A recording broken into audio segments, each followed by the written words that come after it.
제가 수요예배 메시지를 할 때마다 제자의 삶에 대한 것을 알아보고 있었습니다. 혹시 눈치채셨나요? 제가 수요예배 할 때마다 이 제자의 삶에 대한 이야기를 드렸었는데, 첫 번째로는 이 제자는 하나님의 주권적 부르심으로부터 시작함을 알아보면서요, 우리가 하나님의 제자로 사는 것이 얼마나 큰 하나님의 은혜인지 생각해 보았습니다. 두 번째로, 은혜로 사는 제자는 참된 순종이 있어야 한다고 사울의 이야기를 통해서 보았죠. 그리고 세 번째로 요한일서 4장 말씀을 통해서 제자에게는 베푸는 사랑이 있어야 함을 같이 알아보았습니다. 그럼 오늘 그 마지막 네 번째인데요, 이 네 번째는 무엇일까요? 혹시 아시겠나요?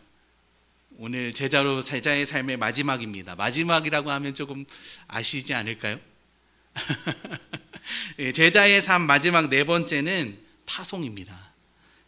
파송에 대해 같이 한번 알아보도록 할 텐데요, 우선 이 파송이라고 하면 끝났다라는 생각부터 가지기 쉽죠.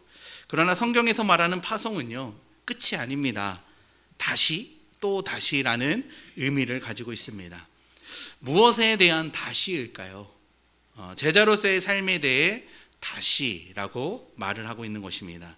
그런데 조금 달라진 의미가 있는데요, 지금까지 이 제자의 삶에 나에게 초점이 맞춰져 있었다면 이제는 내가 아닌 다른 누군가를 위해 이 제자의 삶을 다시 해야 한다라고 이야기하는 것입니다.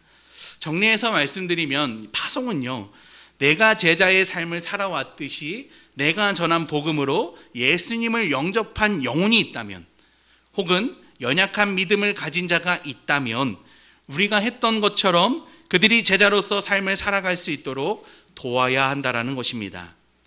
저는 이 돕는다는 말보다는 안내자라는 단어를 더 좋아하는데요, 그래서 이 제자의 삶 네 번째 제목을 영혼의 안내자로 다시 말할 수 있을 것 같습니다. 안내자, 영어로는 가이드죠. 헬라어로는 파라칼레오입니다. 이 뜻은요, 위로하다, 간구하다, 촉구하다, 격려하다라는 뜻이 있습니다. 우리는요, 하나님의 은혜로 제자로 부름을 받은 이 영혼의 안내자로서 한 영혼이 예수 그리스도의 길 참 제자의 삶을 살아가도록 끊임없이 노력해야 합니다. 오늘 본문에서는 이 예수님께서 그 방법을 네 가지 동사로 가르쳐 주고 계십니다.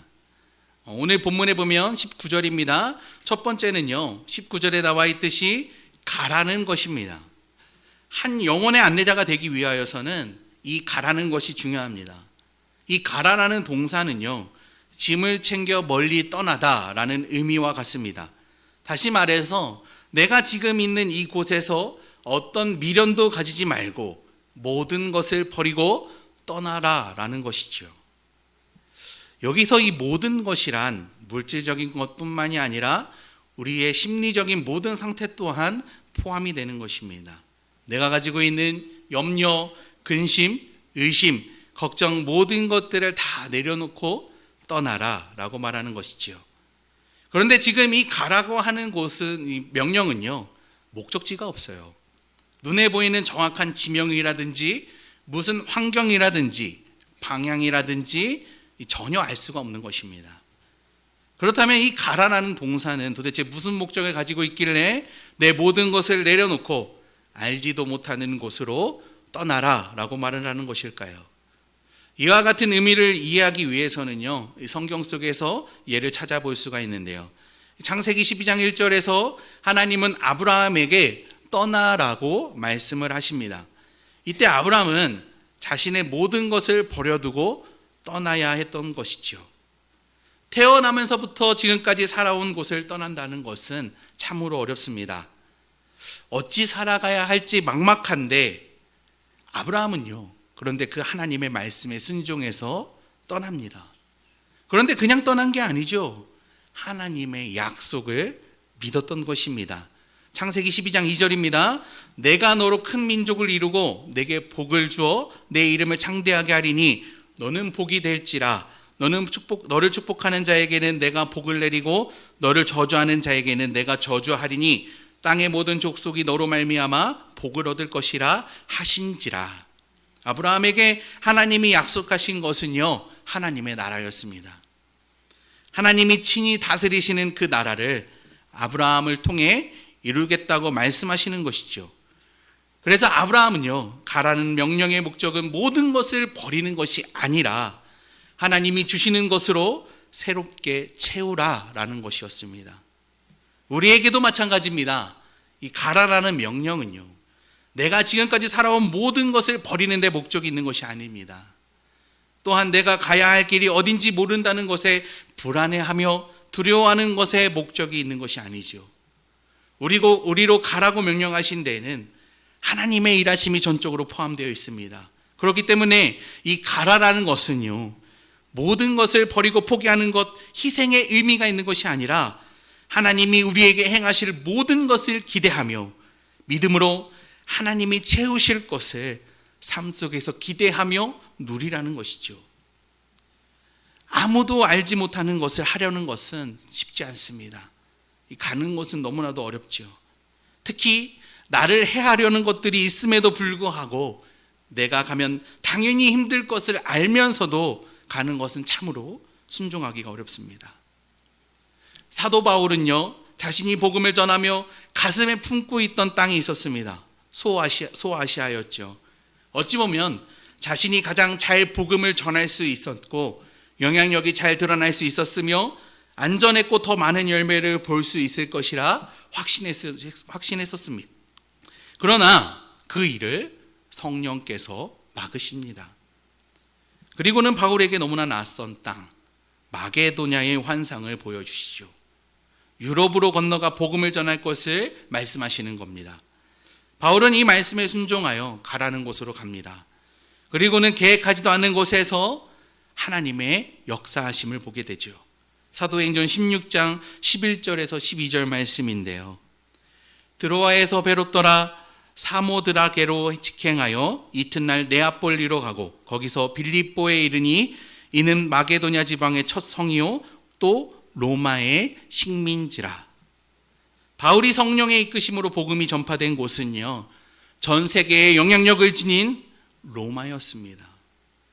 그리하여 복음에 온 세상이 곳곳이 흘러갈 수 있도록 되어진 것이지요. 이처럼 한 영혼의 안내자란 먼저 하나님의 하실 일을 기대함으로 걱정, 근심, 염려를 내려놓고 떠나야 합니다. 우리에게 좀 적용을 해보자면요, 우리가 지금 살고 있는 것을 떠나라는 것이 아닙니다. 내가 속한 그리고 내가 가는 모든 곳에 분명히 복음의 필요가 있을 것입니다. 그때 내가 하고 있는 걱정, 근심, 염려를 하나님께 맡기십시오. 하나님은 그곳에서 우리를 향한 하나님의 계획하심을 보여주실 것입니다. 두 번째로 볼 수 있는 이 동사는요, 제자를 삼아입니다. 이 세상의 관점으로 볼 때 제자를 삼는 것은 누구일까요? 참 많은 조건이 달리죠.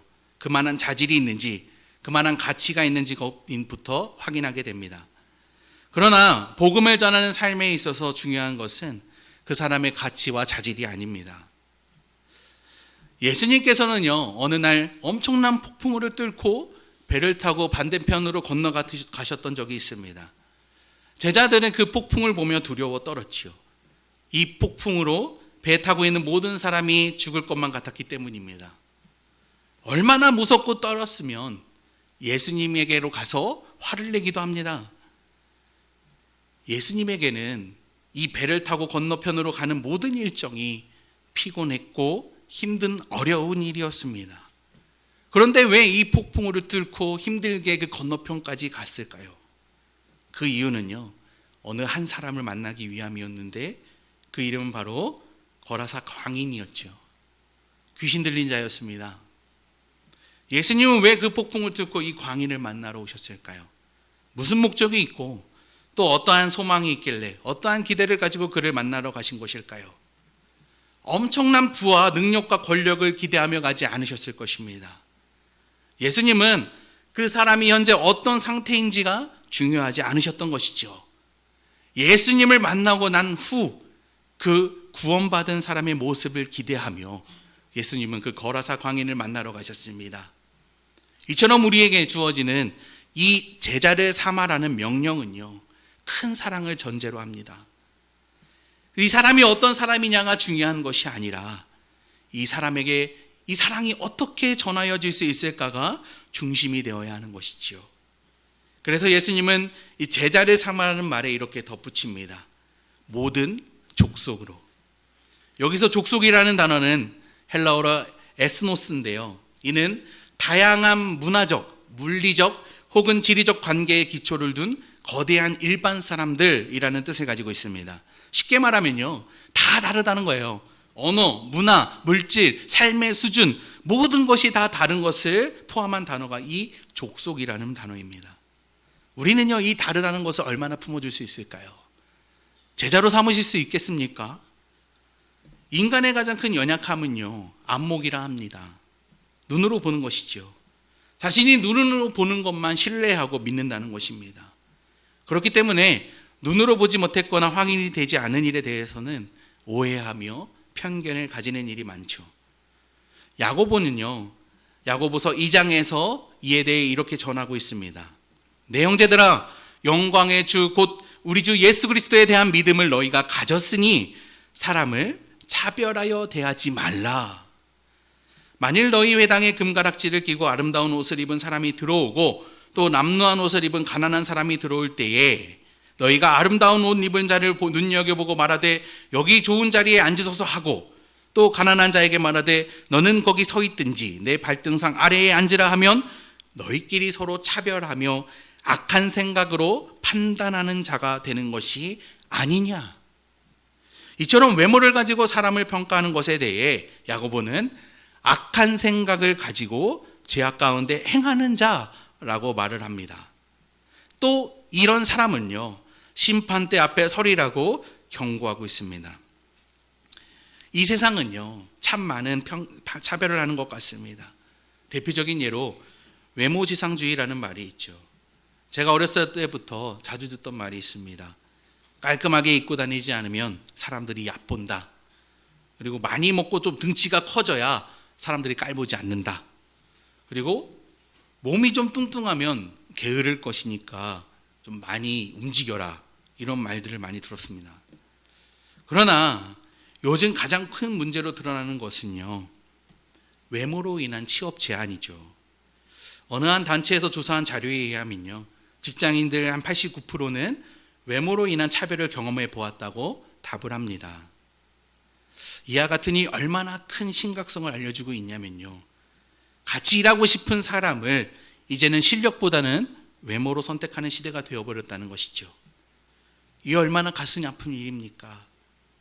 하나님이 인간을 얼마나 아름답고 존귀하게 만드셨는데 누구는 못생겼다고 말을 들어가며 심한 차별을 겪어야 하는 것일까요? 제가 대학생 사역을 할 때 전도 타임을 학생들이랑 같이 하러 나간 적이 있습니다. 대부분 점심시간에 하게 되는데요, 그때 리더 중에 한 명이 자꾸만 사람을 가려서 전도를 하는 겁니다. 그래서 따로 불러서 야, 너 그렇게 하면 안 돼 라고 말을 했더니 오히려 저에게 저 간사님 너무 구시대적 생각을 가지고 계시네요 라고 하면서 효과적인 전도를 위해서는 이쁘고 잘생긴 사람을 전도해야 한다고 이야기를 하는 거예요. 그런 애들이 와야 전도가 더 잘 된다고 하는 겁니다. 저는 너무 어처구니가 없었습니다. 그 학생은 리더였습니다. 그래서 제가 너무 큰 충격을 받았는데요, 효과적인 전도를 위해서 차별을 한다는 것이 이해가 되십니까? 이처럼 어리석고 악한 생각이 어디에 있을까요? 우리는요, 하나님이 주신 사랑으로 모든 사람을 사랑할 수 있습니다. 왜요? 사랑의 빚진 자이기 때문입니다. 어찌 교만하게 참여를 할 수 있을까요? 너무나 두려운 생각입니다. 성도 여러분, 하나님은요, 그의 계획하신 대로 복음이 필요한 자들을 우리에게 보내주실 것입니다. 그리고 지금도 우리 옆에 있을 것입니다. 그때 우리는 차별의 시선이 없어야 할 것입니다. 하나님은 그런 우리를 통해서 하나님의 놀라운 일을 보이시고 인도해 내시리라 믿습니다. 세 번째로 예수님이 말씀하시고 계시는 동사는요, 세례를 베풀고입니다. 대학생 사역을 할 당시 학생들에게 이 세례를 베풀고라는 말을 했더니, 그러면 간사님, 제가 복음을 전했을 때 그들이 예수님을 영접하면 제가 그 머리에 손을 얹고 안수하면 되는 건가요? 라고 저한테 이제 말을 했던 기억이 납니다. 성도 여러분, 세례는 누가 주는 것일까요? 성경에서는요, 누가 세례를 베풀라고 뚜렷하게 기록되어 있진 않지만 이 세례의 의미를 한번 생각해 보면요, 나의 죄된 옛사람이 죽고 예수님과 함께 부활의 영광에 참여하여 함께 연합되어지는 이 너무나도 존귀하고 귀한 이 일입니다. 그러니 이 세례는요, 우리의 인생에 있어서 너무나 중요한 사건이고 하나님의 은혜의 영광이 가득한 날이기 때문에 이 세례를 우리는 신학이 검증된 건강한 학교에서 기름 부음 받은 목사님의 지도를 받아 세례를 받아야 하는 것입니다. 그렇다면요, 우리에게는 이 말씀이 해당되지 않는 것일까요? 그렇지 않습니다. 이 세례를 베풀고라는 단어의 뜻을 보면요, 헬라어로 밥티조라고 합니다. 이는 죄된 것을 씻기다라는 뜻이 있습니다. 그리고 이와 함께 더불어 하나님의 은혜를 완전히 경험하게 하다, 몰입하게 하다라는 뜻도 같이 섞여 있습니다. 그러니까 내가 복음을 전했다면 그 사람이 복음을 듣고 예수의 사랑이 얼마나 크고 놀랍고 위대한지 알 수 있도록 도와야 한다라는 것이죠. 복음을 전하기만 하고 끝내는 것이 아니라 그 사랑의 그 의미가, 그 깊이가, 그 풍성함이 얼마나 큰지, 그 뜻과 계획하심이 얼마나 위대하고 놀라운지, 차고 넘치는지 알게 해야 한다는 것이죠. 어떻게 그럴 수 있을까요? 우리가 아무리 노력을 한들 그 사람의 하나님의 사랑을 알 수 있겠습니까? 아무리 퍼줘도 내가 전도하려고 하는 사람은 알지를 못하는 것 같은데 가능한 일이 될까요, 이게? 그런데 우리는 여기서 눈여겨보아야 할 것이 있습니다. 바로 삼위일체 하나님의 이름입니다. 삼위일체 하나님의 일하심이 우리에게는 큰 역사를 이루게 한다는 것이죠. 에베소서 1장 3절에서 14절에 보면은 이에 관련해서 자세하게 기록되어 있는데요, 좀 말씀이 긴데 한번 찾아서 같이 한번 읽어봤으면 좋겠습니다. 에베소서 1장 3절에서 14절 말씀입니다. 에베소서 1장 3절에서 14절 말씀입니다.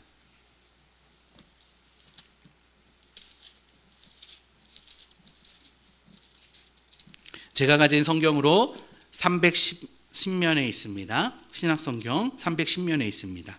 에베소서 1장 3절에서 14절 말씀입니다. 저와 여러분이 교독으로 읽겠습니다.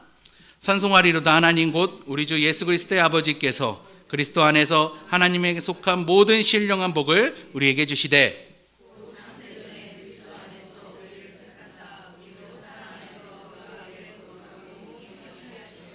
그 기쁘신 뜻대로 우리를 예정하사 예수 그리스도로 말미암아 자기의 아들들이 되게 하셨으니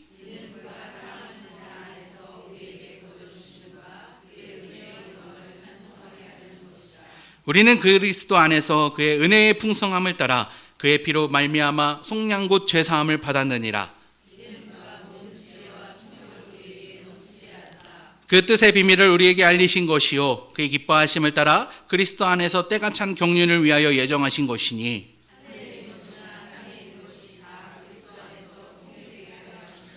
모든 일을 그의 뜻의 결정대로 일하시는 이의 계획을 따라 우리가 예정을 입어 그 안에서 기업이 되었으니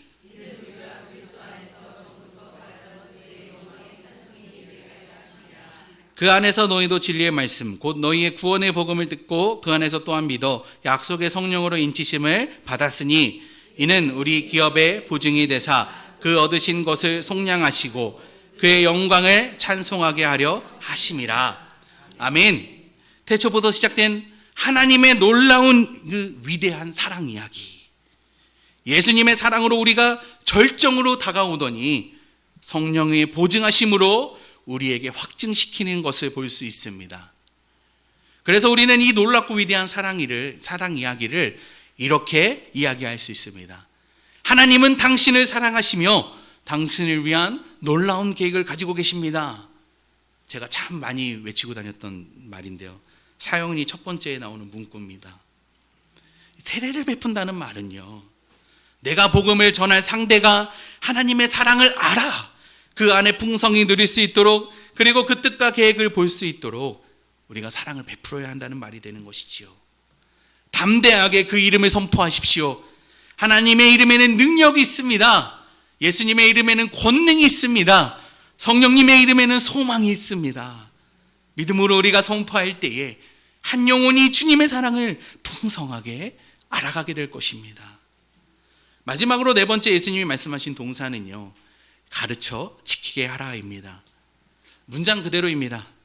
복음을 받아들인 영혼이 풍성히 누릴 수 있도록 그 옆에서 가르치며 지킬 수 있도록 도우라는 말이 되죠.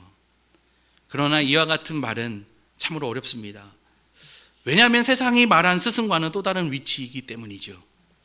성경에서는 이 위치를 부모 관계라고 표현합니다. 어미가 자식을 대하듯이, 아비가 자식을 대하듯이 내가 복음을 전했다면 그 영혼이 하나님의 사랑 안에 잘 자랄 수 있도록 영적 부모가 되어서 그 영혼을 보살펴야 한다라고 말하는 것이죠. 부모가 되어 한 영혼을 돌본다는 것이 어찌 가능합니까? 그냥 스승이라고 하면 가르치면 끝이잖아요.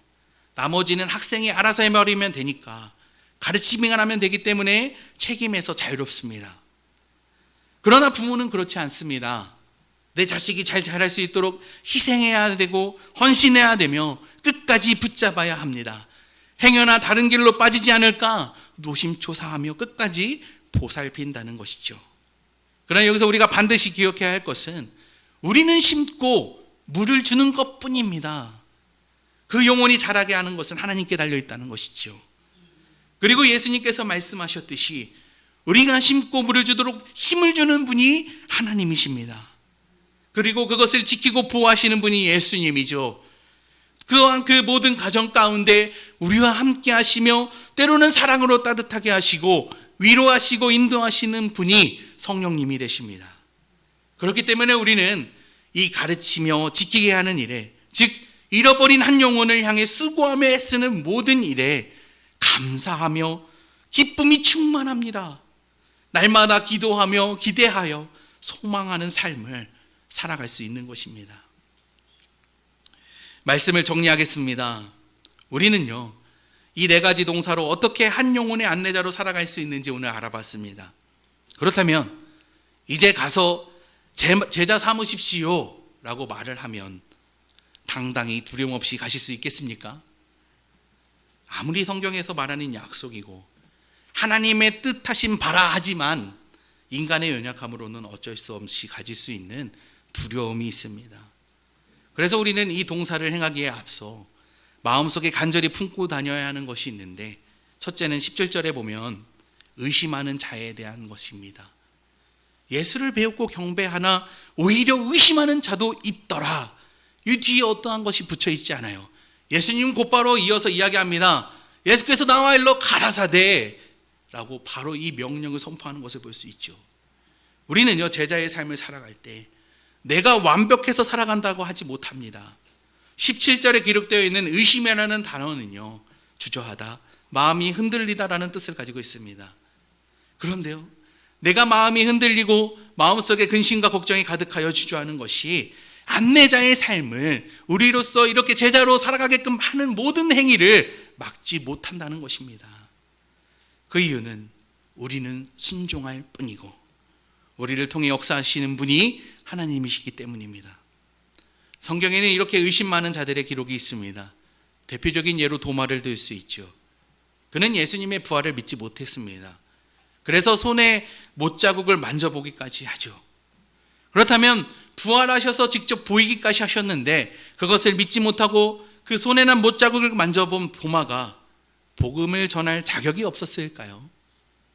이렇게 의심 많으니까 도마는 복음 전하는 삶을 살지 못했을까요? 아닙니다. 성경에는 자세히 기록되어 있지 않지만 그의 삶은 확실히 하나님을 믿고 섬기는 자리에 있었습니다. 사도행전 1장 13절에 나타난 이 제자들의 명단 속에 도마가 들어가 있는 것을 볼 수 있고요. 마가의 다락방에서 성령의 강림을 기다리는 대열 속에서도 도마가 있는 것을 볼 수 있습니다. 도마는 이제 떠나지 않습니다. 그는 부활 이후에 이 교제의 자리에 굳게 서 있습니다. 마찬가지로 의심 많은 우리에게도 하나님은 동일하게 은혜를 베푸셔서 역사하십니다. 두 번째로 우리가 볼 수 있는 건 20절입니다. 볼지어다 내가 세상 끝날까지 너희와 항상 함께 있으리라 하시니라. 할렐루야. 우리는 결코 혼자 가는 길이 되지 못합니다. 이 세상 모든 것이 나를 등지고 나를 외면해도 신실하신 하나님은, 나의 영원한 동행자가 되어주시는 예수님은 절대로 우리를 혼자 내버려 두지 않으십니다. 어떠한 상황에도 예수의 길을 걷게 하며 하나님의 나라를 꿈꾸게 하시죠. 마지막으로요, 저는 우리 성도님들에게 한 가지 질문을 하고 마치겠습니다. 예수님은 왜 우리에게 이와 같은 명령을 하셨을까요? 괴로우라고 하셨을까요? 죄를 많이 지니까 이렇게 힘들게 고생해서라도 죄를 짓지 말고 죄와 좀 멀어지라고 이렇게 명령하신 것일까요? 저는 마지막 이 질문 속의 답을 예수님의 말씀 속에서 찾고 싶습니다.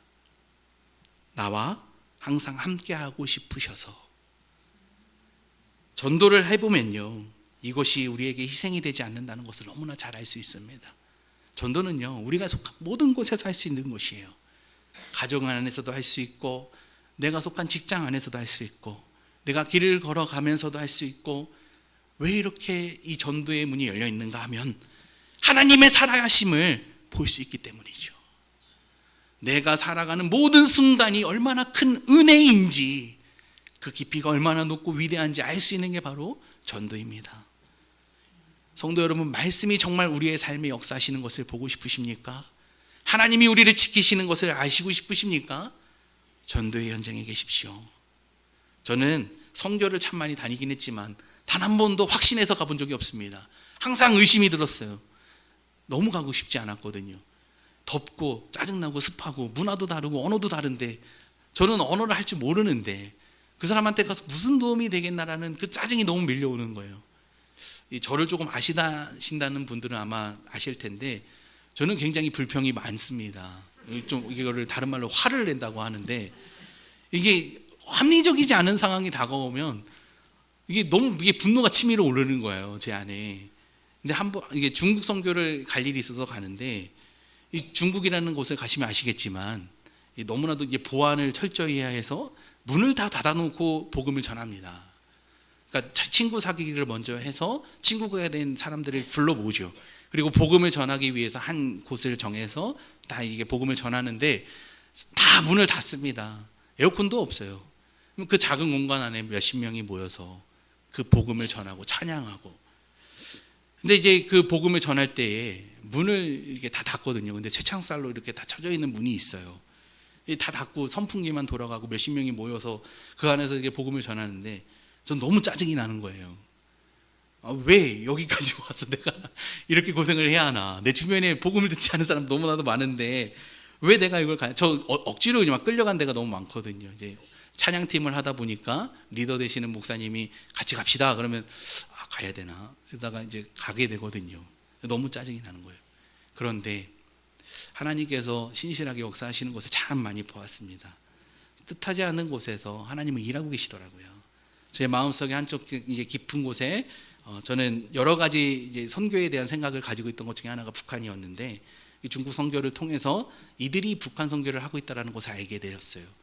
내가 찬양이라는 것을 가지고 이들에게 복음을 전하고 찬양팀을 세우는 과정을 통해서 이들이 이것을 가지고 북한 땅에 들어가서 복음을 전한다는 것을 알게 되었어요. 전 너무 하나님 앞에 가슴을 치며 회개했습니다. 그리고는 알게 하셨죠. 내가 가서 희생하는 것이 아니라 더 많은 것을 보고 오게 된다는 것을. 하나님의 말씀이 이루어지는 현장에 계시길 바랍니다. 하나님의 뜻과 그 놀라운 계획하심이 이루어지는 현장에 우리 성도님들이 계시길 바랍니다. 기도하시길 바래요. 지금 당장 우리 구역에 상처받고 떨어져 있는 영혼들 계시지요.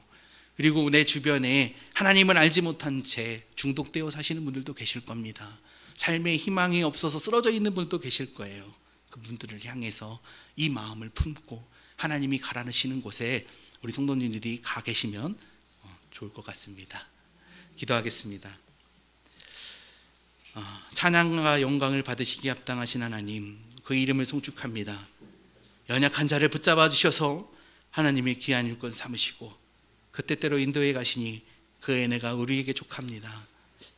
하나님, 부르심 받은 대로 살아가기를 원합니다. 붙잡아 주시고 인도해 가 주시옵소서. 예수님의 이름으로 기도드렸습니다. 아멘.